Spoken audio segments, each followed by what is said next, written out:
How are you leading people through this? What's been your message, to the troops? Wow. Different than ever before. Here's my message to leaders, and I'll steal a little bit from some of my peers who've given a lot of great insight. But we're here. How did one person put it? We're the warm blanket in a cold night right now. We have to keep people calm. We have to give people facts.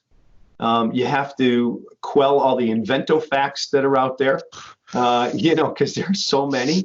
So many. Yeah, it's just like, you hear some pretty cockamamie stuff that one person tells another, and it comes back and it's just, wow, I can't believe you even propagated that invento fact.